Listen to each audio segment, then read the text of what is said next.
Welcome back to the deep dive. Today we are strapping in for a high-stakes chronicle of ancient ambition. We really are.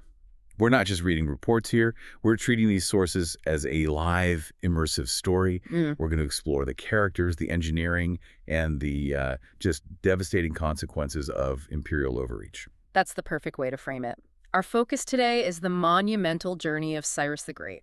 Here's a ruler who's just intoxicated by victory after victory, and he sets his sights on the two biggest powers left on his horizon. And what a pair of targets. First, you have the seemingly impossible conquest of the ultimate ancient metropolis, Babylon. And then right after, his tragic final clash with this fierce, uncompromising nomadic power led by a vengeful queen. So our mission is clear. We're charting the engineering, the strategy, the politics, the culture of these two radically different worlds. Right. We'll walk through the physical, defensive, and economic landscape of Babylon, try to understand the sheer genius of the rulers who designed its defenses, and then track the, well, brilliant but ultimately impulsive strategy Cyrus used to bring it all down.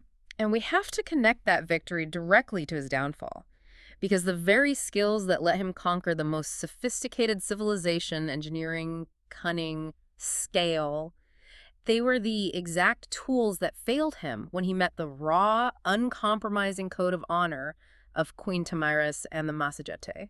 It's incredible. We're going to see how the death of a single horse can completely derail the destiny of an empire. It really is that dramatic. So let's start with Babylon, the physical reality of it. When the sources describe this city, it reads less like a city and more like a blueprint for an impregnable fortress built on a scale that is it's almost unimaginable. It is. They describe it as a perfect square, 120 furlongs on each side. 120. That figure alone, you have to just stop and think about it. If you calculate the full perimeter, you get a circuit of 480 furlongs. Which in modern terms is, what are we talking about? We're talking about a defense perimeter of over 50 miles. This isn't just urban planning. It is an absolute, undeniable declaration of state power, and it's completely unlike any other city plan of the time. And the defense didn't even start with the wall, right? It started with a massive water obstacle. Exactly. A deep, wide fossa moat running the entire perimeter, and it was kept perpetually full of water. The wall was built right behind that. And the wall itself. That's the real feat of engineering here. Oh, absolutely. The source tells us it was 50 royal cubits thick and 200 cubits high. 200 high. And they even specify that a royal cubit is 3 fingers broader than a common one, as if to say, even our measurements are grander. 200 cubits. That's easily over 100 meters. You're not facing a wall, you're facing a solid brick mountain range. Yeah, and that thickness, 50 cubits, the implication of that is just wild. The sources say the top of the wall was wide enough for a 4-horse chariot to drive between the small houses they built up there. Houses on top of the wall, facing each other. It's a city on a wall protecting a city.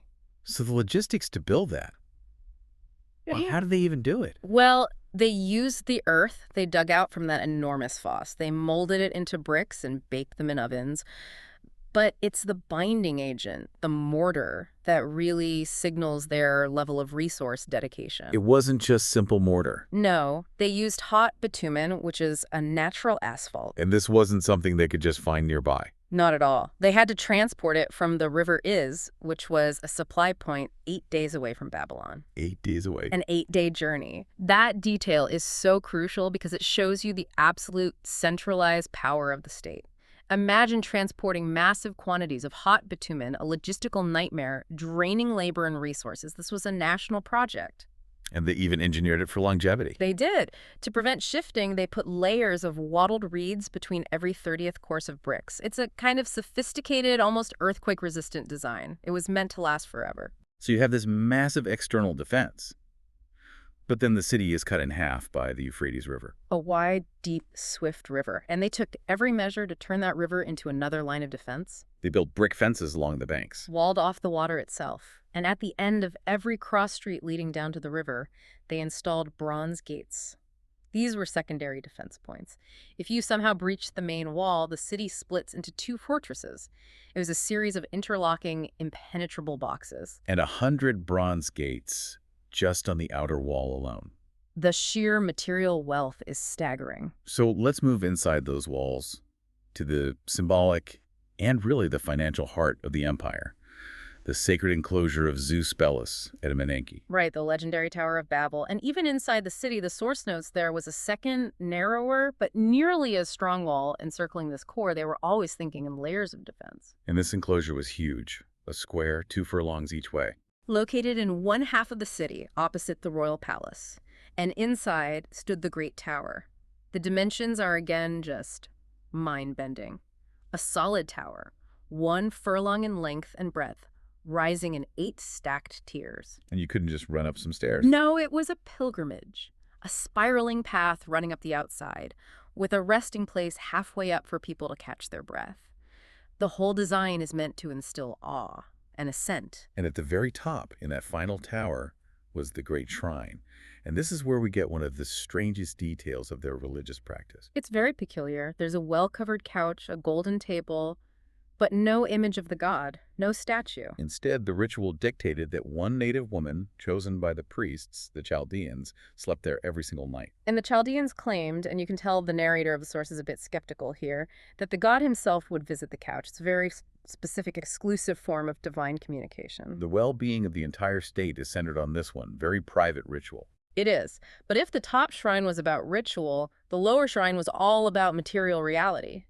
And this is what made Babylon a beacon for any conqueror. This is where the terrifying wealth was. Exactly. We hear about a great golden image of Zeus sitting at a golden table with a gold chair and footstool. The Chaldeans estimated the gold in that one setup alone at 800 talents weight. A talent is a huge measure.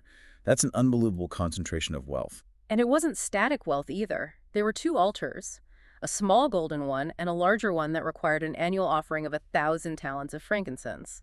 The cost of running this place was immense, but the wealth just kept growing. And crucially, during Cyrus's time, there's still a 12-cubit-high statue of solid gold just sitting there. The ultimate prize. And the sources make a point of its later history, that a powerful ruler like Darius didn't dare take it, but his son Xerxes finally did, and he executed the priest who warned him against it.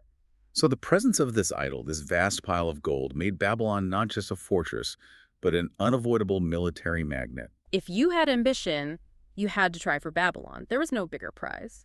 But the incredible defenses Cyrus had to face, they weren't the work of the current king, were they? They were largely the work of his predecessors. That's right. We really need to focus on the genius who turned the geography itself into a weapon. Queen Nitocris. She's explicitly called wiser than her predecessor, Queen Semiramis. Semiramis had done impressive work, building dikes to control floods. Which is major infrastructure, don't get me wrong, but Nitocris's vision was pure strategic defense. Her motivation, the rising power of the Medes, who had already destroyed Nineveh. She was preparing for a specific, aggressive enemy. And she didn't just build bigger walls, she re-engineered the river. She did. The Euphrates was originally straight, but Nitocris dug canals upstream to make the river so convoluted, so crooked, that it passed the same village, Ardarica, 3 times. 3 times. Imagine you're on a boat trying to get to Babylon. Exactly. Travelers floating downstream would spend 3 whole days just coming back to the same village again and again. It's a brilliant strategy. She slowed the current, making a naval assault harder, and she made the land approach, especially from Media, convoluted and exhausting. She turned a straight line of attack into a defensive maze. And that wasn't even her biggest project. She also created that monumental lake basin. A colossal project, way above Babylon. She dug a lake basin 420 furlongs in circumference, deep enough to become a permanent marsh, and she lined the whole thing with stone. This was pure strategic foresight. And the genius of it is how she used the leftover materials. Right. All the earth she dug out from the lake was used to build these high, great embankments along the river inside Babylon.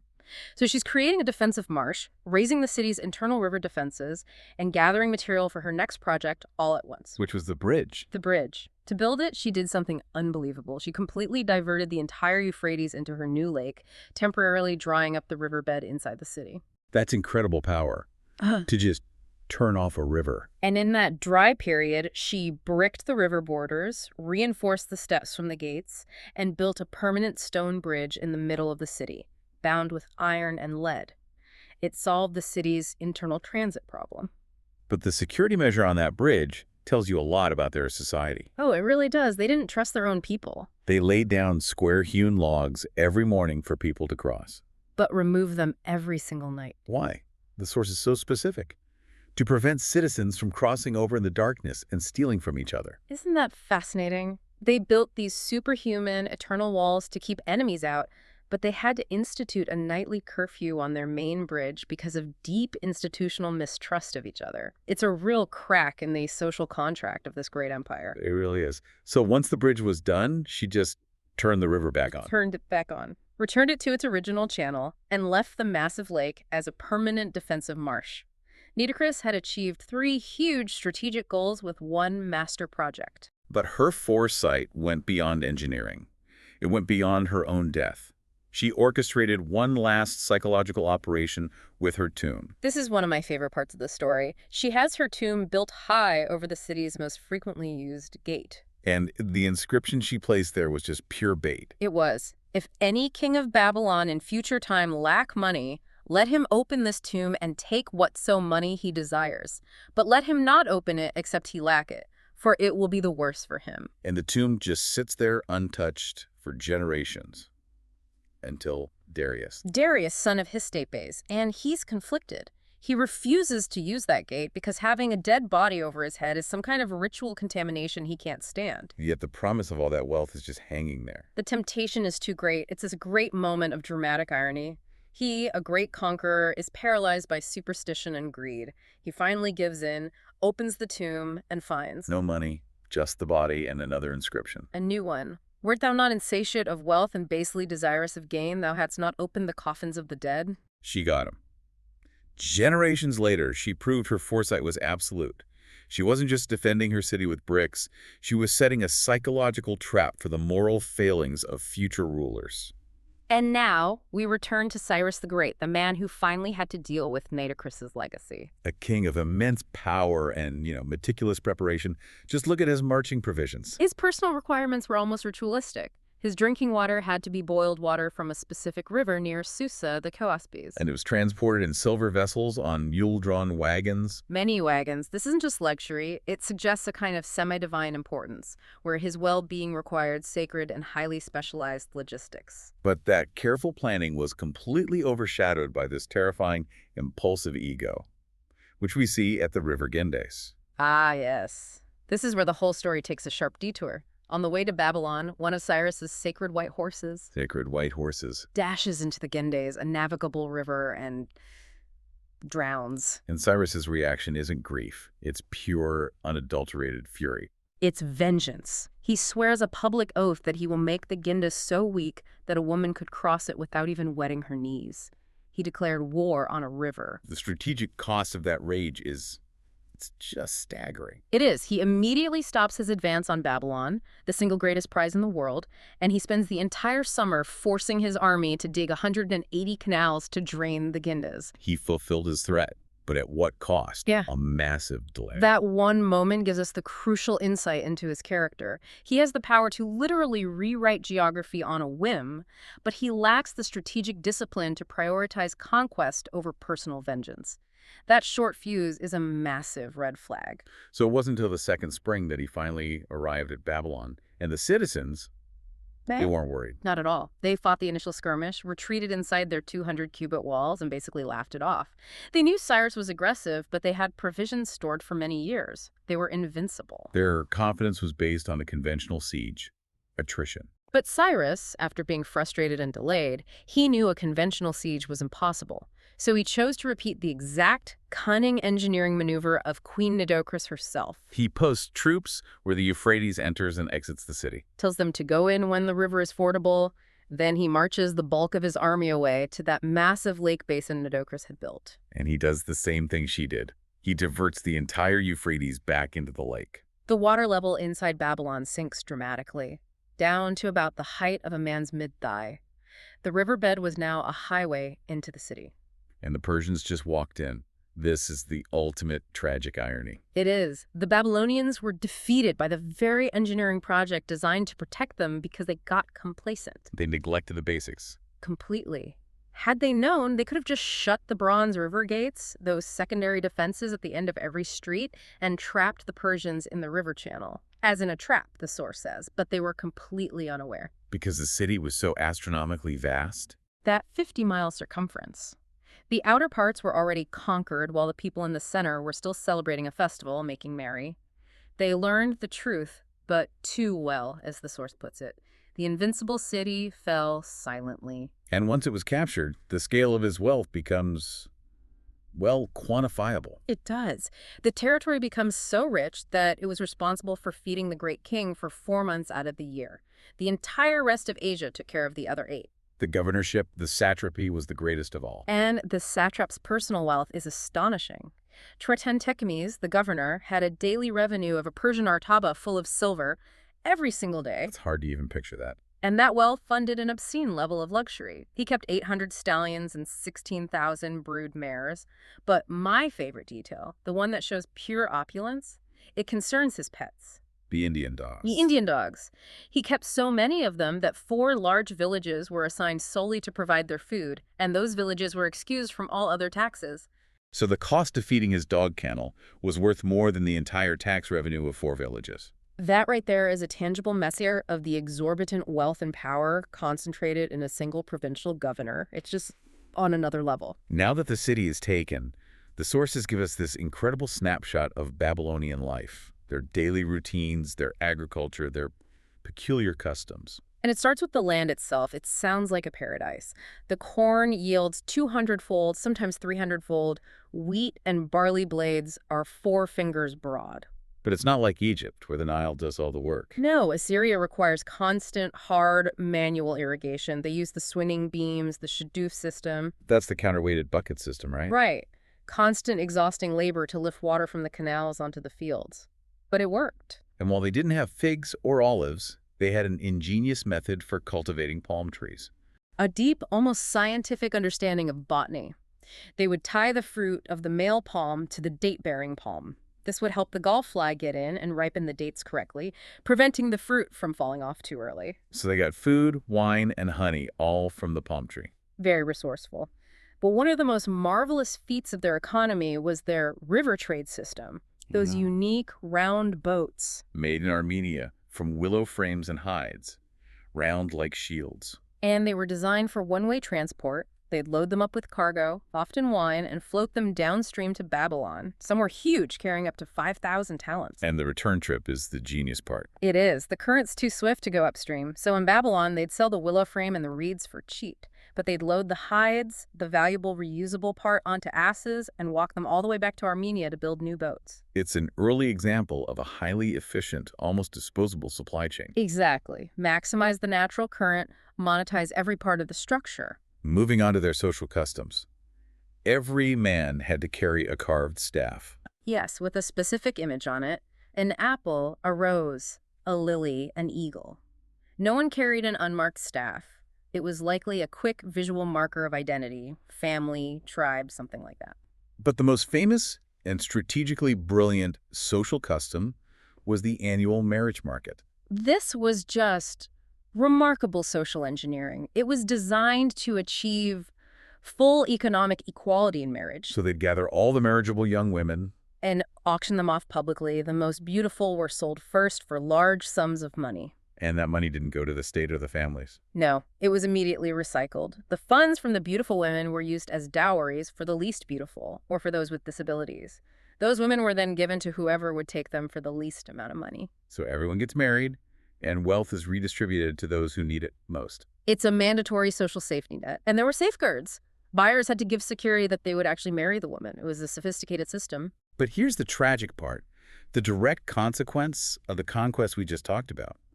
The source says this wisest custom had stopped. It had. After the conquest led to widespread poverty, the common people started making prostitutes of their daughters to survive.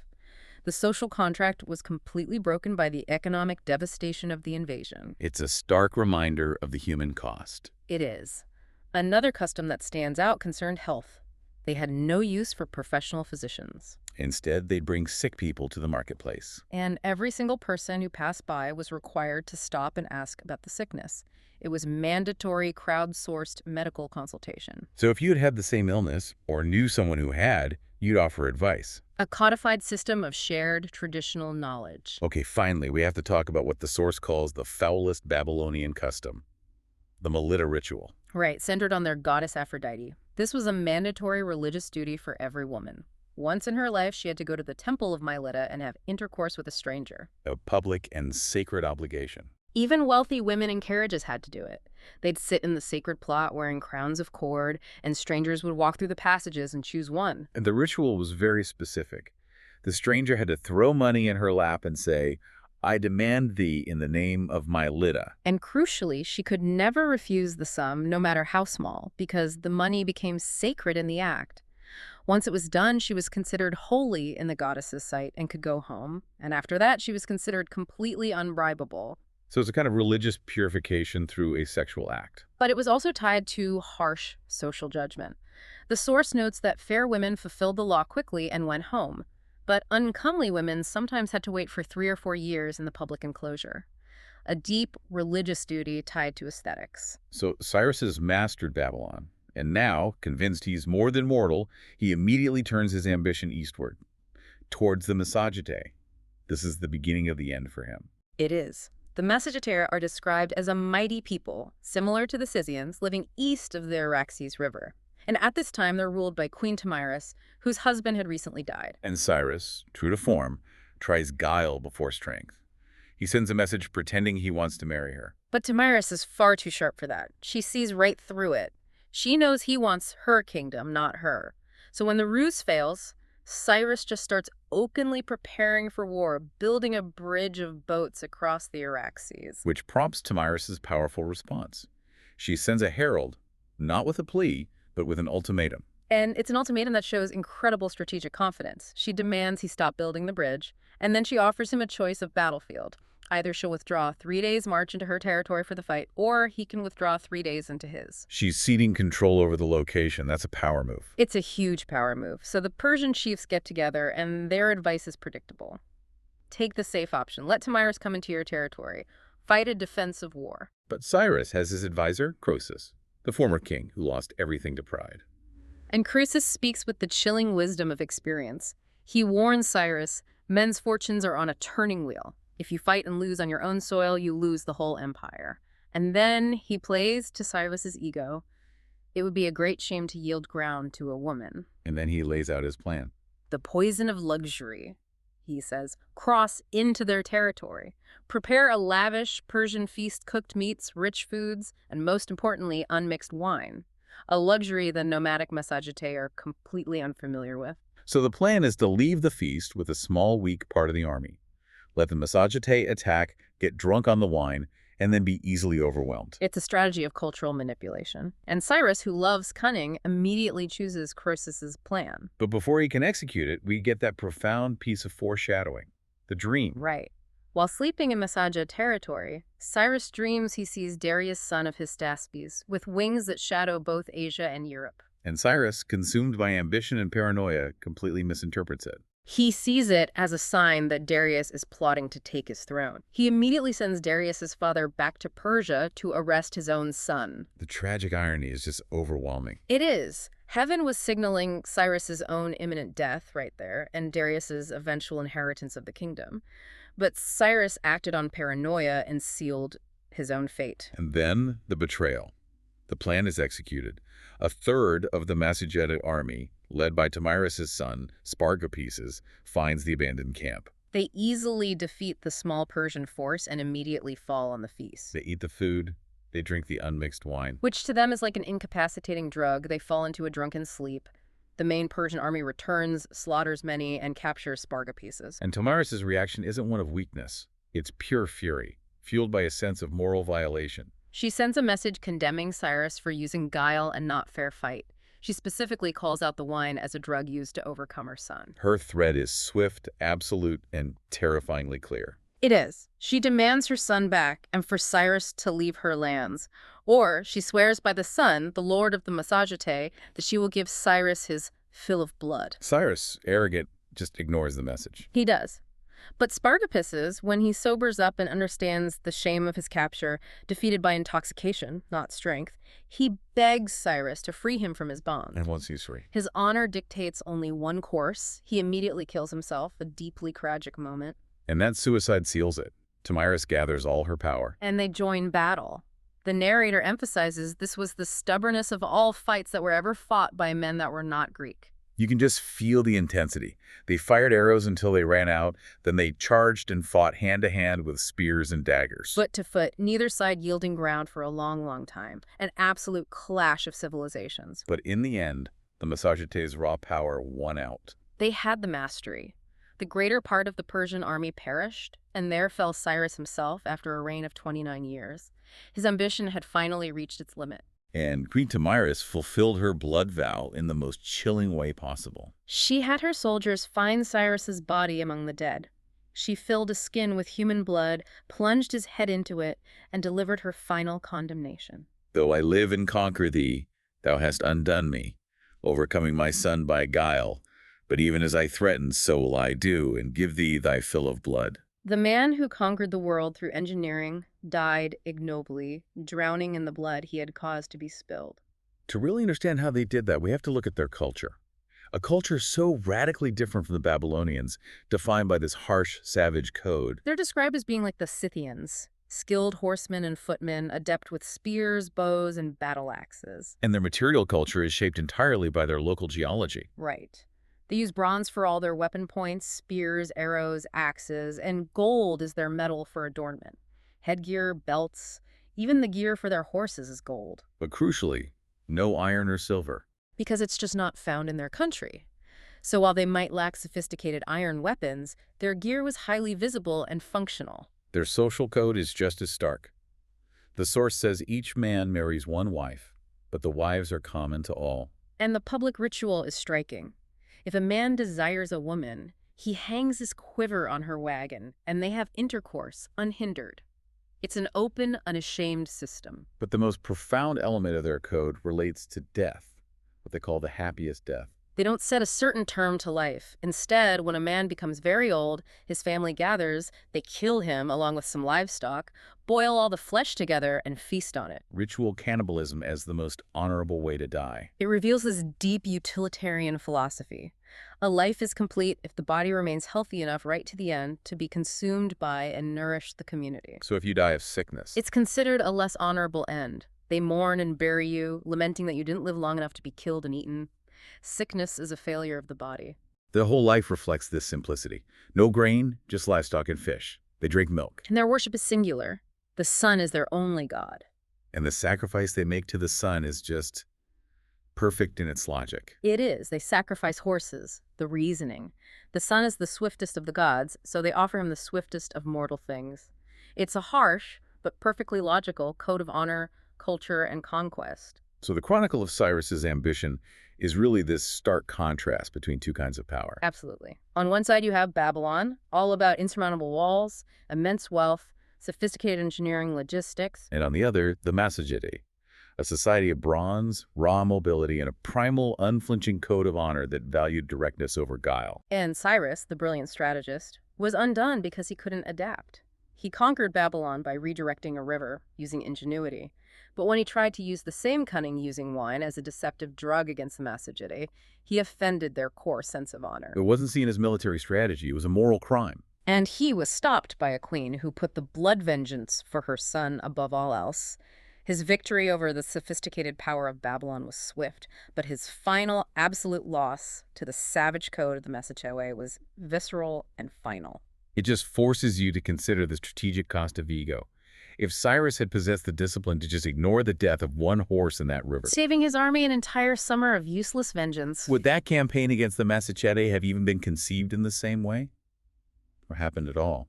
It's astonishing to think that the fate of the great king and his subsequent death in a blood-filled skin was really set in motion by a strategic detour caused by his own short fuse.